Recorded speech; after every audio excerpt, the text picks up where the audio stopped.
You're listening to Finding Fortitude, a podcast that aims to help former athletes take good care of their minds and bodies through sustainable, evidence-based health habits.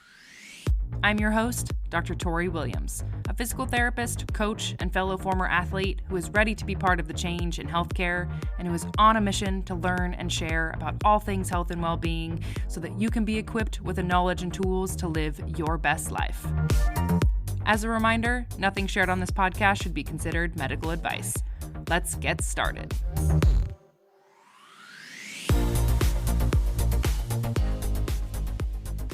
All right. So welcome back to episode 5 of Finding Fortitude. Today we are finishing up the series where I'm chatting with each of the guest coaches who will be helping out with my upcoming online group coaching program called Former Athlete Fortitude. By the time this episode is out, applications for the program will be open. So if you're thinking about applying, you can do that until Saturday, April 15th. And don't worry if you heard the word application and thought, ooh, I don't know. The applications are not scary or long. It's 5 questions with the main purpose being that we want to make sure the program will benefit you and to know that you've given some thought to what you're looking to gain from the program. If you haven't listened to the previous 3 episodes where I talked in more detail about the program and have interviewed our strength and conditioning coach, Ashley Berry, as well as our nutrition coach and registered dietitian, Katie Spada, I'd highly recommend going back to give those a listen. Full of goodies and details about what you can expect in the program and just some other things about fitness and nutrition. And you can also learn more about the program by going to the sign-up page, which I will link in the show notes.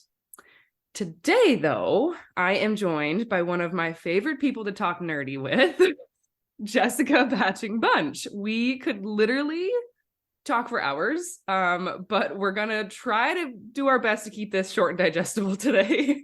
No promises, but we'll do our best. Jess, who often goes by JPB for short, is a stress management coach, educator, and speaker who is involved in neuroscience research and lives in Portland, Oregon. We are lucky enough to have her as our stress resilience coach for the group program. Jess, welcome to the podcast. Hello. That was lovely. Yeah. I'm so excited to be here. Yeah, thank you for being here. And can you tell the listeners a little bit about yourself, including your athletic background and what got you into learning about stress and neuroscience, and then maybe how you decided to become a coach? Oh, distill my whole life. Yeah. In 5 minutes, ready, go. Absolutely. So I was in gymnastics as a child. So I saw gymnastics for the first time in my living room on the 92 Olympics in Barcelona, if that ages me at all. And I started piling up some pillows in my living room and trying to do things. And my mom was like, I don't know what you're doing. So like, you're going to break something. I was fortunate enough to be able to get into gym classes. And then I was in gymnastics until I was like 13 when I thought I had better things to do with my time. In retrospect, I should have stayed in gym. But I loved it. I loved it so much. And I think with a sport like that, you have to, because it's, or just to dedicate your time, I never actually competed, because I was too scared to let the team down. And I think that ties into a lot of like the stress, and self-management work that I do now. But I still, because I wasn't on the team, they allowed me to train kind of with the team. Sometimes I was still working out like 4 hours a day for like 4 days a week. And then I coached later on, when I was a young adult. And I just really, really loved coaching I loved teaching folks how to use their muscles, how their body worked. And with that, that they were capable of things that they didn't maybe think that they were. And seeing that confidence grow from the tangible, physical understanding of like, oh, I'm stronger. I can do this thing. I can do these hard things. Um, so, yeah, so at that time I had kind of an idea that maybe I had this like dream that I would have some mind body gym someday. I was always very, very interested in psychology.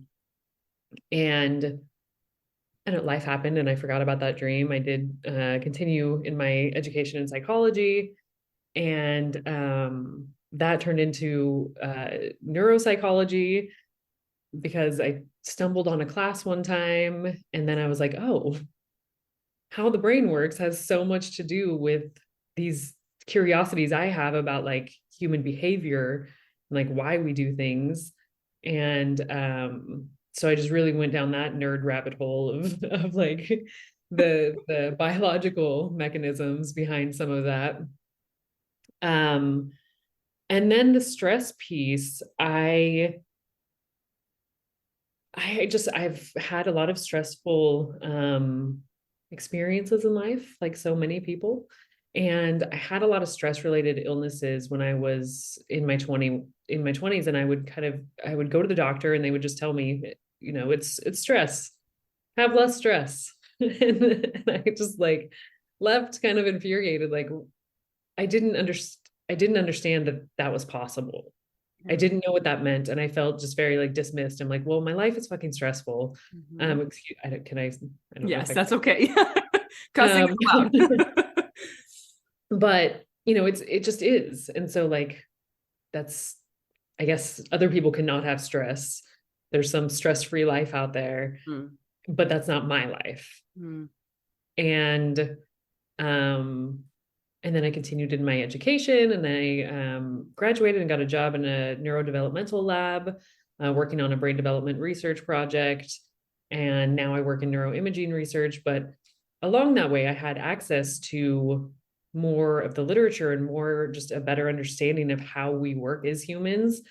And I got really interested in the stress response system and all of the different pieces of your brain and body that encompasses, what that looks like, and our ability to interact with that, our ability to build relationship with our stress and our activated states and navigate that in a way that we're not generally taught, right? We learn so much in school. We learn how to read and write and math and all kinds of things that may or may not be useful in life. Arguably not useful. Right? But we don't learn how to navigate ourselves, our state of being. We don't even learn that that is a possibility. And I know that some programs in schools now, because I've done volunteer work with a nonprofit I used to work with, doing some of that education. So I know that like kids now are receiving more of that education of like how to self-regulate, how to work with their emotional intelligence, how to deal with stress, how to, deal with like being a human being, like what that means. But I know a lot of us who are older don't have that foundation of understanding. Yeah. And so with all of that, I decided to share this knowledge that I have that a lot of times is kind of kept within academia and not as useful for people outside of science or medicine or research or this like academic bubble where people are just kind of like passing this knowledge back and forth of like, hey, do you know this? Or look what I know. And everybody else is just like, can use this like super basic information, but doesn't have access to it. There's so much, like the internet is an incredible resource, but there's so much bad information, or just like there's so much information. It's hard to sort through. Yep. Like, okay, but like this says this thing and this says this other thing. And like, I don't have a foundation of understanding. So how do I know what's what? Oh my gosh, we could do a whole episode just on gatekeeping of information from from like academia. And I don't think it's on purpose. I think it's just, like you said, there's a lot of factors that go into the translation of research to practice, even like when you're talking about something like my profession in physical therapy, where it takes 7 to 10 years for research to get translated into practice at a minimum. Yeah. And that is why we're still seeing practices that are so outdated. And that's only for practitioners who are ready and willing to all of a sudden shift their way of practice. And so if it takes that long to get into the hands of the people who are practicing said science, imagine how long it takes to get to the actual people who need to benefit from it. So it is this like very frustrating topic that, again, I think we could spend a whole episode on, but I think that's super important, that the work that you do is crucial, because you are that person who's opening the door to invite more people into this space to say, look, these are the things that you can actually apply into your own life that are backed by science. So, okay, along with that theme, what then led you into deciding to really go into your own practice with this? Why not do it in a different way? I think now, and I don't know if it's post-pandemic or just that I'm more connected to this subject matter and the other people who are talking about it, because I do see a lot more of it now, like post-pandemic, or wherever we're at in that process now, which is incredible. And I love to see that. When I first started talking about it, I did not see that. And so there wasn't the option to be like, oh, I'm going to join this other thing. It was just kind of like, this needs to exist and I don't see it. And I know that I'm not alone because we are human beings and we all share similar experiences in different ways. And so I think that, and really I had come to this point in my time in research where the kind of trajectory that I thought that I wanted, going into a behavioral neuroscience program and getting my PhD and becoming a researcher, I realized that is not, I love the science. I love to learn about the science. And I like to tell people, to share that information. I don't want to do the science. I don't want to be a principal investigator or a professor. And those were kind of my options on that PhD track. And so I was kind of left with like, oh my God, what do I do? What am I doing? What do I do now? And I don't know. I was like, you know what? This thing needs to exist. And so I'm going to put it out there. And have been putting the pieces together for a few years now. See what that looks like. I love it. There's something to say about someone who notices that something does not exist and that it needs to, and goes and does it. And I think that was the exciting thing when I first met you, was learning that, oh, someone does this. Like this is a service that like people can access. Because when you think about it, there are so many people that are affected by stress-related illnesses, probably without even knowing it or recognizing it. And so again, just to say, I think the work that you do is so incredibly important, and getting the word out that yes, there is help with this, and that you don't have to just figure it out or just have less stress, right? Like oftentimes we'll hear from the medical field, unfortunately. Well, and I think that's also, a big part of my story is like also in like, how do I want to say this here? But I experienced a lot of trauma growing up, and I lost my brother to suicide several years ago, and that was pivotal for me. And just looking at, if we look at like the landmark ACEs study, the Adverse Childhood Experiences study that was done in 96. According to that, what we know now, around 60% of American adults, and that's just what's reported, and we know that reported cases are low from what is actually occurring, have experienced, one or more adverse childhood experiences. And if we look at the number of SSRIs, the like antidepressants and anti-anxiety medications that are prescribed or that like people are currently taking. And I am in no way anti-medication, but if we look at those two things, we know that this is a huge issue. State regulation and state, the inability to regulate your state often leads to things like that we call disorders that we diagnose as anxiety or depression or other things, physical symptoms, GI issues. Mm-hmm. I mean, just all kinds of stress affects everything. So if we're looking at that, like, yes, almost everyone is experiencing some effect of this stress, right? Mm-hmm. That we don't know how to navigate.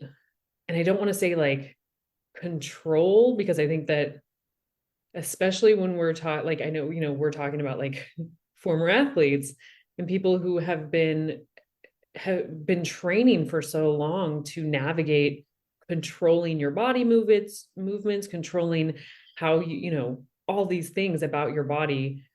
I think the word control kind of takes on a different meaning. Mm-hmm. And letting go of some of that control is actually what is needed. Mm-hmm. But how to navigate the stress and build a better relationship with it and understand that it's okay. We're not trying to get rid of it, because you can't. Like, if you are alive and you're human, you experience stress.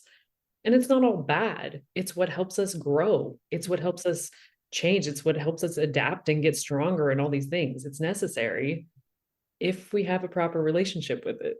Mm-hmm. And I think a lot of athletes can at least relate to that on the level of competition and the stress around being able to perform in high stress situations. And I think that sometimes we forget that life after sport doesn't have to be like a competition where it has to be high stress in order for you to really be at your best.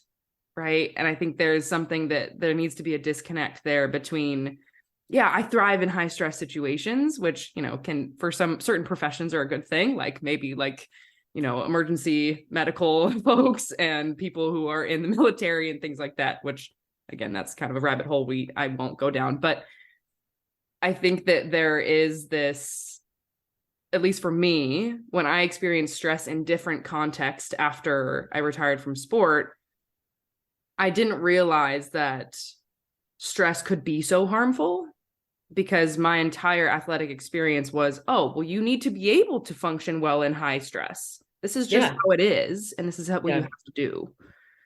And so I think what you said of just shifting that relationship with stress is something that's really important in life after sport. I was just saying, I think that you are absolutely not alone in that. Like, I don't want to say most people, I think a lot of people don't understand how detrimental stress is. And coming back to my intro, that you can even affect change in that area. Life is stressful, and we have to talk about privilege here, right? Because in health care or wellness spaces, it costs money and you have to have access to these things. And so regardless of your ability to access that care, you can navigate these things within yourself without any cost, without, like, everyone can access these things. Mm-hmm. And stress looks different for different people depending on what your life looks like. Yeah. So we can't I can't just pretend like everybody's stress is the same or everybody knows how to deal with it or has access to those things. Yeah. But you can learn to manage your state regardless of your situation. Mm-hmm. Yeah. And that's something that too, and just to reiterate what you've already said, is it's not like we're saying we're going to get rid of stress. Life is stressful, and different people live on different playing fields when it comes to that. And I think the key here is coming up with strategies that help you manage your state and manage your stress in your life. Exactly. So that it becomes more tolerable and that you can thrive rather than constantly being in survival mode. And I think you've touched on it a little bit already, but one of the next questions I was going to ask is if you see themes when it comes to former athletes in terms of what challenges they have with stress management. I have, the people that I work with are not specifically former athletes, but I do have a couple of clients in particular that pop into my head, and it's a lot of body shame, and it's a lot of like internally derived stress about trying all or nothing kind of, which if you think about, go big or go home. We have these messages, like, especially in sport, of like, you go out there, you give it your all, leave it all on the field, whatever your sports, version of that is. And so I see, even though that's not the context through which these folks came to me, it comes up so much of like, my body used to be able to do this thing and look this way, and it doesn't now. And I have so much, shame and judgment and criticism for myself because of that, because I feel like I should still be in this other space. Yep. Which is a whole other conversation about like, when we don't allow ourselves to just work with what actually exists, and we're like, but it should be like this, and I used to be like this, we cannot address what does exist. Mm-hmm. And just because we don't like it doesn't mean that's not what it is. Mm-hmm. And so I just see so much of that internally derived stress. And I think a lot of the time when we think about stress, it's like, oh, the traffic, the money worries, the job, all of these things are very valid. I think less so we think about our relationship with ourselves, mm-hmm. how we treat ourselves, how we talk to ourselves, and what self-care actually looks like versus like pampering, right? Which are both necessary, both lovely. I love a bubble bath. I just got my nails done for the first time in like 6 years. I love them. My fingers feel real fancy. I don't think, I don't know. I was going to say that's not self-care. That's not true. It's just a different version of self-care. Mm-hmm. The self-care that is needed in these situations is sitting down to look at, how am I talking to myself? How am I, especially with sport, I think that I think some of us tend to get a really critical kind of driver, right? And feel like that is how we're going to perform best if we are making sure it's perfect every time, really hard on ourselves, that tough love, pain is gain, or whatever, like all of these like slogans that type of world has. That I've worked very hard to forget. So I don't That's good. The idea that like, and we learn to dismiss ourselves, right? We learn to like push through the pain, to not pay attention to like all of these cues our body is giving us when we are performing, because we have to perform and we have to do it our best, which can be useful, but that's no longer useful when we're not performing. Life after sport, when we have to learn how to navigate something different. Mm-hmm. And that internally derived stress, like if you're critical to yourself and you're constantly beating yourself up, you are the threat that causes that threat state and that stress response, and you can't escape yourself. And no amount of bubble baths or nail manicures is going to fix that. No, that is harder work. That is much more difficult than just like, oh, I'm going to go shopping or get my nails done or whatever, which is nice too. It's not going to get to the root of that problem. Mm-hmm. So I think that's what I see the most of, especially with former athletes, is shifting from that like activated athlete state. Mm-hmm. Yeah, that's huge.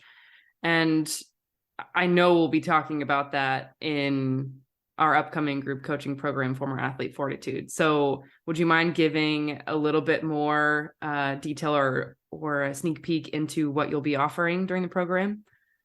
Yeah. So it's so hard for me to distill like the complexity of human function into these like modules. And so what I choose to put in there, I think especially for this population, is I have a couple of exercises on just noticing your body, noticing the thoughts that you have running through your head, and these kind of things that I feel like, again, we have trained ourselves to dismiss a lot.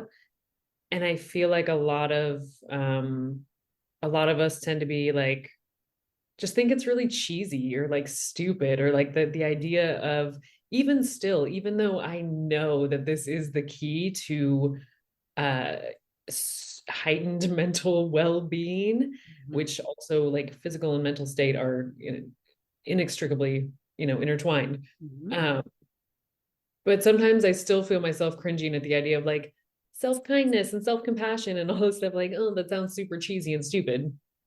What, I mean, it can sound whatever it sounds like, and it is what is needed. And so I have some just kind of like reflection exercises. I also have some breath work, because breathing, we're going to talk a lot about that in our in our course, um, is the foundation of like state regulation. It is what connects your mind and body. It literally, you have the capacity to create physiological changes using your breath. You are directing that. And so that's one of the most powerful tools we have. And I know I heard somebody recently that was just like, I wish people would just stop telling me to take a deep breath because it's not solving anything. And I think that is why it is so important to understand a little bit about how we work. Like, I always tell people, I'm not asking you to nerd out as much as as much as I am, or like think it's super cool like I do. That's fine, whatever. But just like the foundation of understanding, if you get in a car and you don't know what the steering wheel is, you don't know what the pedals do, how are you going to drive that car? Mm-hmm. Right. And so like we're just in these bodies, we're just alive, we're just like figuring it out, but we don't actually know how we function. And so then we're like, why would I do this thing? It doesn't make sense. And when we have an understanding that, oh, this is why, this is the end goal, this is why I'm performing this task, I think especially for people in sport, understanding, why am I training this way? Why am I training my breath? What is the purpose? It is super useful.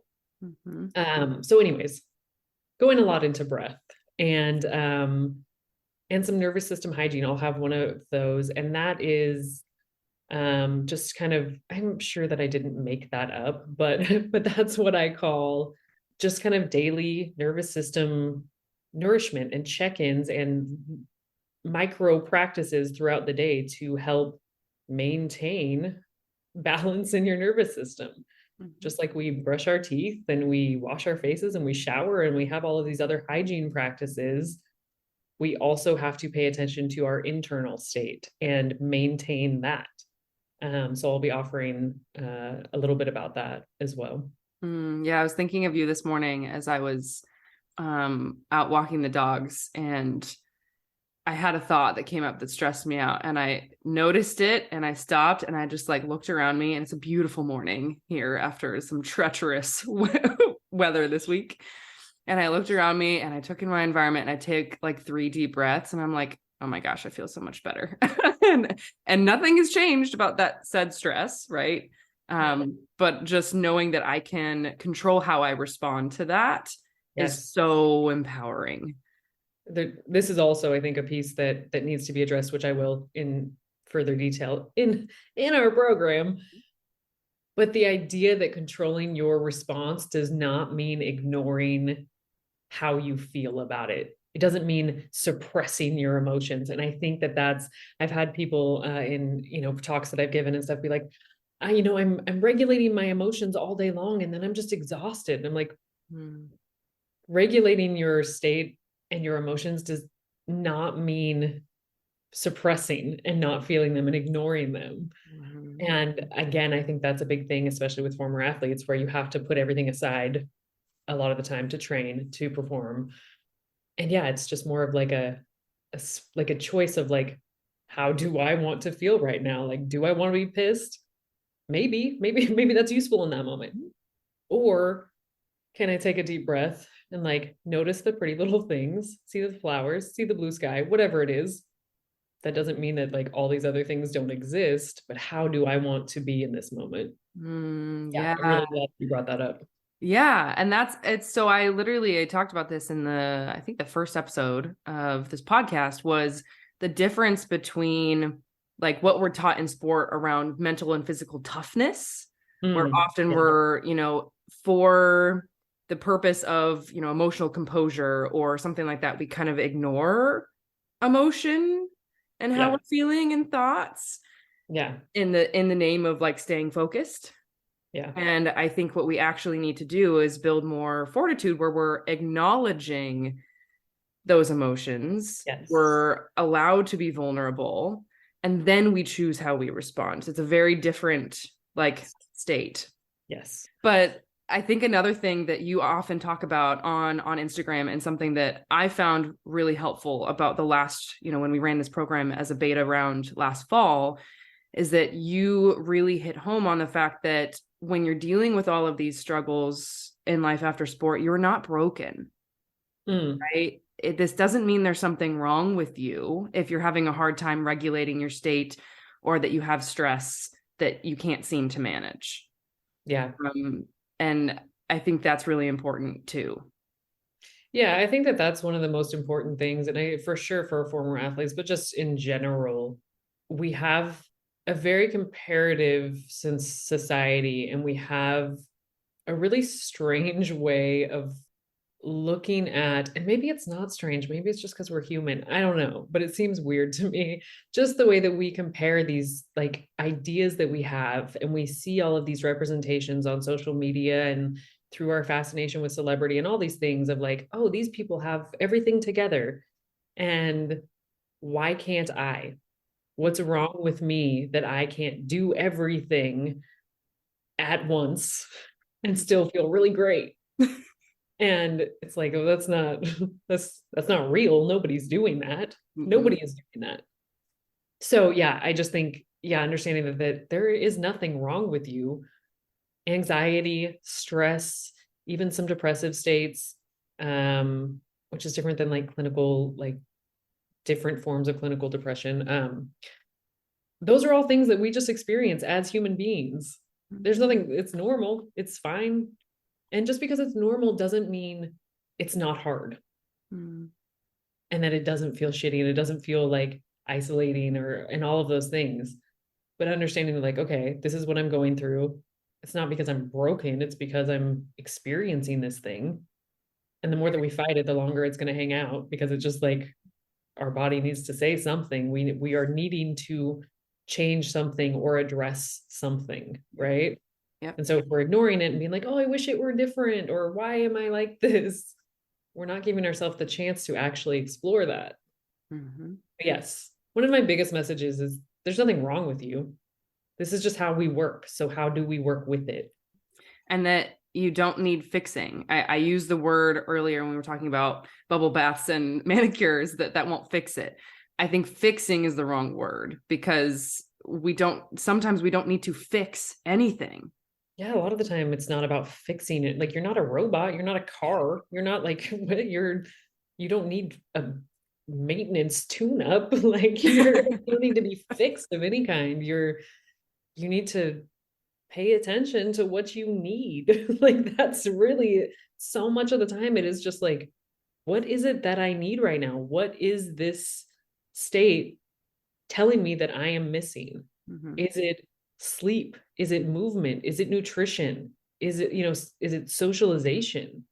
Is it supporting myself? Some of the like basics. And I think that's a thing too. We want these like quick fixes and transformations and all these things, hacks and whatever. And so it's like, how can I hack this? It's like, you can't. You just have to figure out like, what are the basics of like, what do you need? And then if I'm like, okay, yes, all of my basics, I'm, sleeping a sufficient amount at night. I'm getting my nutrients. I am moving my body. I have time in silence. I'm seeing, the people that I love and all that. Those are all things that the basics that we need just to function, right? So like, okay, then all of those are met and I still feel like shit. what else am I missing? Then we can start to like dig into different things. Mm-hmm. But so much of the time, it's just the basic things that we put on the back burner and like, oh, I'll get to that later. I'll take care of myself later. I'll enjoy myself later because I have so many other things to do. And yes, life is busy, but like, what is important? Mm-hmm. What's really important? And I think that that is a huge part of managing your stress and understanding it and navigating it is understanding like, what are your values? Are you trying to live by, borrowed ideas of what you should be doing? And I think in a life after sport, I think that is a big one as well. Yeah, and this is where so much of neuroscience and stress research goes hand in hand with pain, because pain is all about neuroscience as well. Yeah. And Yeah. so much of this is true for managing chronic pain as it is for managing mental health.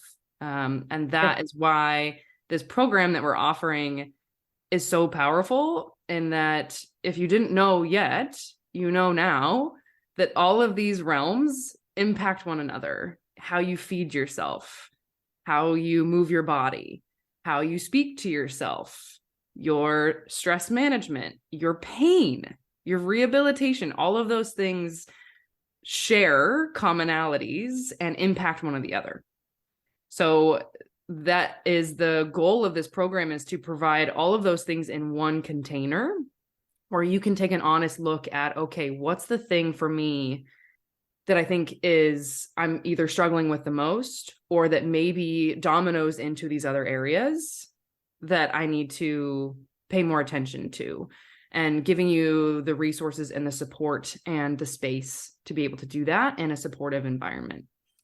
I think that's why this program is so brilliant, because it is, right? We've learned to kind of sector ourselves off and reduce ourselves to these parts, and understanding again that we are whole human beings, and all of these things affect how your brain works, and how your brain works affects how your body works and how you feel, and all of these pieces there's no separation. And so putting all these puzzle pieces together in a space where we can say, hey folks, check these things, and if you need assistance in these areas, we're here for you.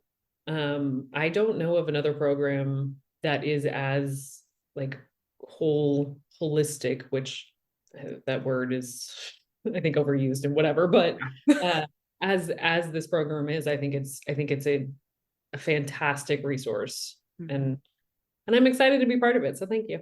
Yeah, and I'm so excited to have you, and we're so lucky to have you, really. I'm so just incredibly honored by all of the coaches that are involved in this program, and the energy and the passion that is put into this. And I really think that we're creating the best health and wellness resource for former athletes. And I hope that people who need this resource find it and apply. So is there anything else before we finish up here that you want people to know, that you've been thinking a lot about lately, that might be helpful to share about stress management or mental health? I think we covered a lot of good ground in here today. I think that always I just want people to know that you're not broken. It's not a you issue. And that if we change the way that we understand and approach mental health and physical health, because they are inextricably combined, and that's something I'll be going over in a little bit in the program, is just these things that you may not think are stress related are stress related. Mm-hmm. But you have so much autonomy. You have the agency to take action, to make changes. And that doesn't look like a whole overhaul of your life. It looks like implementing, or, I mean, sometimes it's not more that we need, right? Sometimes we need to take things away. But in either case, you get to choose. Your capacity to choose is one of your greatest tools. And I hope that you choose to join us, because this is going to be amazing. That was expertly done. Wow. I love that. All right, Jess, where can people find you if they want to connect with you? Mostly on Instagram, at jpb.brainbodyresilience. That's where I am most of the time, but social media is doing all kinds of weird things. So I do have an email list. I would love to have you there, which you can find that through my Instagram. You can link that below in the show notes too. I also have a podcast, Brain Body Resilience, or my website, www.brainbodyresilience. I make it pretty easy. I love it. Yeah. Consistency is key. Yeah, that's awesome. And I will link any of all of those in the show notes below so that you can connect with Jess. All right. Well, Jess, thank you for being here. One last reminder for those of you listening, like I mentioned at the beginning, by the time this episode is out, applications for the program, Former Athlete Fortitude, will be open. They will close on April 15th. And in order for the program to start on Monday, April 17th. We are aiming to keep the program pretty small in order to make sure that everyone who applies and gets accepted gets the attention and resources that they need. So the sooner you apply, the better chance you have of being able to join. And again, I will link the application in the show notes. And if you have any questions, go ahead and email me or DM me on Instagram, which are also linked below. Lots of important links below today. All right. Well, thanks again so much, Jess, for being here. I really appreciate your time, and I look forward to having you back on the pod again someday. Of course. Thanks for having me. Awesome. Have a good day, everybody.